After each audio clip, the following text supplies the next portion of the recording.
الموضوع تاعنا اليوم راح يكون يتمحور على فكرة أو موضوع funded accounts or prop firms اللي هما الحسابات الممولة. وشنو هي الحسابات الممولة؟ كيفاش تستخدم الحسابات الممولة؟ الفرق بين الحسابات الممولة والحسابات العادية live accounts عند البروكر. أول حاجة هي نعرفوا وشنو هي الحسابات الممولة.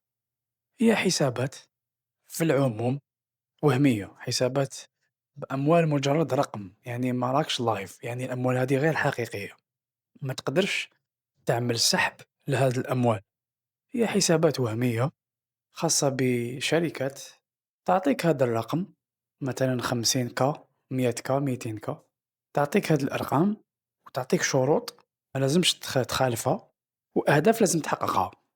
عند تحقيقك الأهداف هذوك راك رايح تقدر تسحب أموال، والأموال هادو ماشي من الربح اللي أنت ربحته، بالعكس هو من أموال الشركة، وأموال الشركة هذه بطبيعة الحال يجيو من أموال المتداولين اللي يشروا حسابات الممول.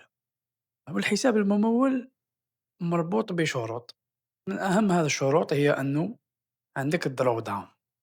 الدرو داون هو الخسارة الماكسيموم اللي تقدر تخسرها في خلال التداول تاعك، بمعنى عندك 8% drawdown كلي، يعني إذا وصلت 8 drawdown راك راح تخسر، وفيه drawdown يومي، بمعنى ما لازمش تتجاوز 2%.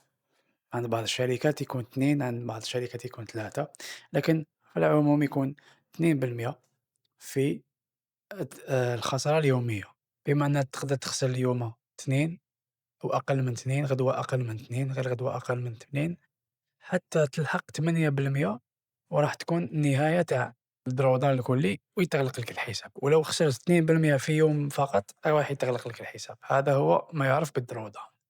عندك شروط أخرى اللي هي الاي بي ادرس، ما لازمش تتداول في باي بي مختلفين. هذا يمنع انه هنا يكونوا هناك اكثر من متداول في حساب واحد. عند بعض البروب فيرمز نلقاو تاني ممنوع انك تتداول في فترات الاخبار في النيوز.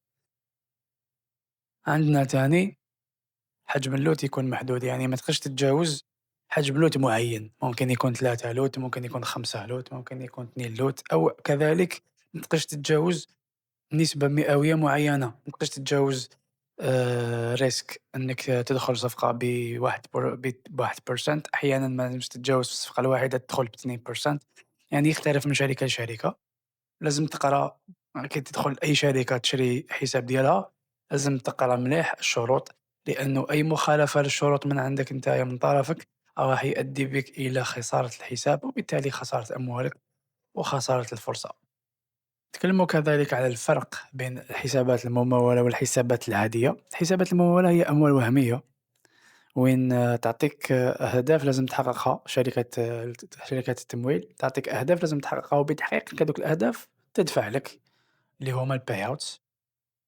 اشتريت حساب 50K وتجاوزت مراحل تاع challenge، سواء مرحلة أو مرحلتين phase 1 phase 2، أي رقم ولا أي رقم مالي فوق رقم الحساب يكون ليك وتقدر تسحبه، في حين الحسابات اللايف هي أموالك، هي أموالك الحقيقية اللي حطيتها في البروكر.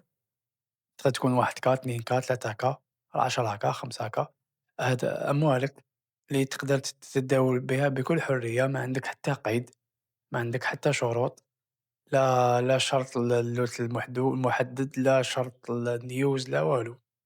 يعني حساب لايف أحيانا يكون ماشي لايف، في أغلب الأحيان يكون حساب بيبوك اللي يشبه جدا فكرة البروب فيرمز. تفتح الحساب تاعك تتداول فيه بكل حرية، ويمكن لك تسحب كل الأموال تاعك، تعاود تسحبها بدون ما تتداول، يمكن لك تتداول بها وتسحب عادي جدًا، لأنه هذيك أرقام حقيقية تقدر تتداول بها كيفما تشاء. باختصار هذا هما الحسابات الممولة. في الفيديوهات المقبلة راح نتكلم أكثر عن الحسابات الممولة وكيفاش نتعاملوا معها وكيفاش نتداولوا بها، وأي سؤال عندك حطه لي في التعليقات نجاوب عليه المرة الجاية.